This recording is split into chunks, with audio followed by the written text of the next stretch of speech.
presiden sama wakil presiden Indonesia tahun 2019 bentar lagi nih guys, tinggal hitungan jari aja. Nah, kalian udah tahu nggak sih kalau sebenarnya siapapun nanti yang kepilih jadi presiden itu bisa ditentukan dari suara generasi milenial. Kenapa? Karena presentase suara anak-anak milenial itu mencapai 40%. Wow, hampir setengahnya kan?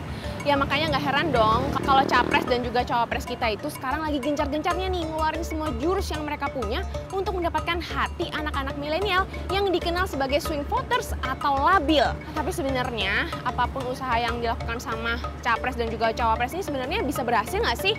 Ya udah deh, langsung aja. Ini dia Suara Jakarta.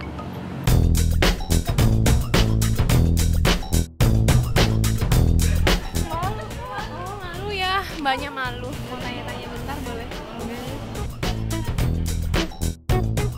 Nyoblos nggak kalian? Pasti nyoblos. Nyoblos harus. Nyoblos.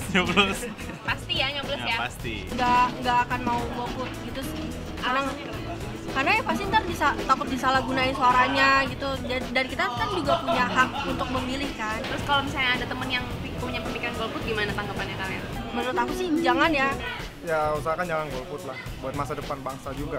Saya mungkin mereka mikirnya kalau pemain nih, saya milih atau nggak milih juga kayaknya nggak ada ininya gitu ya, nggak ngefek. Juga Indonesia juga gini-gini aja. Mungkin mereka masih berpikiran kayak gitu sih.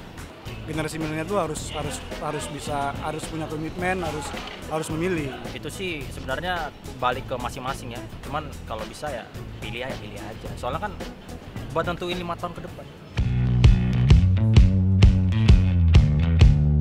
Milenial nih, kalian melihat Pilpres 2019 ini gimana sih?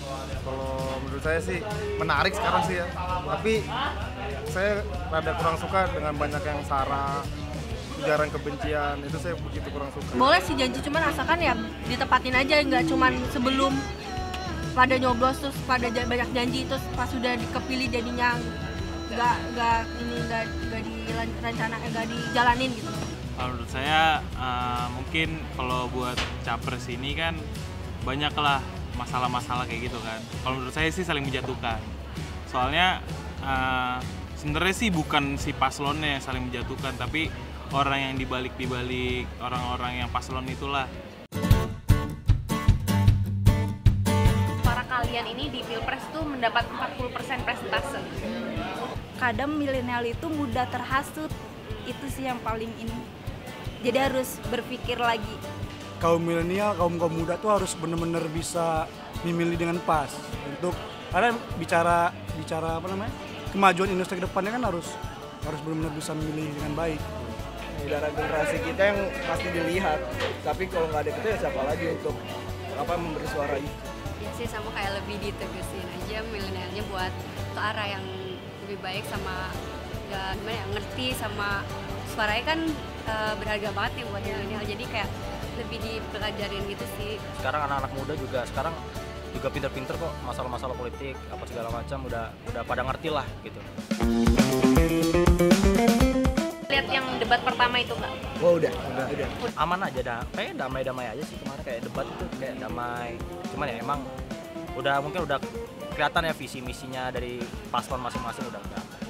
Kalau aku sih pas lihatnya sih kayak lebih ke yang Jokowinya ya, soalnya kan kayak dia udah kerja terus kayak mau melanjutkan yang udah dia kerjain aja sih. Kalau yang calonnya itu kan kayak masih baru mau berjanji-janji doang sih gitu.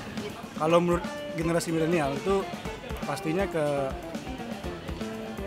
Sandiaga Uno kan, karena emang jiwa muda terus ya pokoknya milenial banget lah kalau Sandi mah gitu.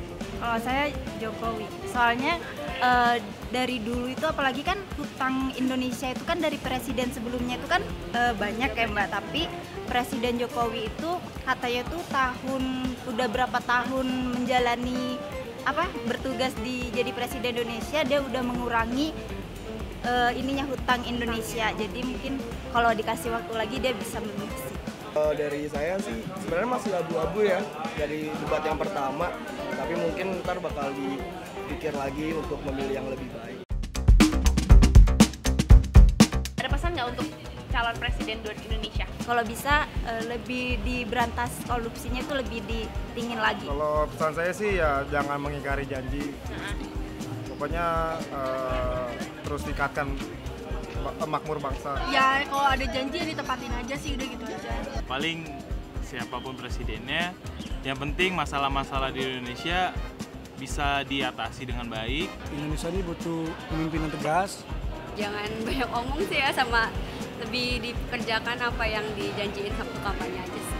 Ya mudahan calon presiden saya nanti yang bakal 5 tahun ke depan ini meneruskan jabatannya.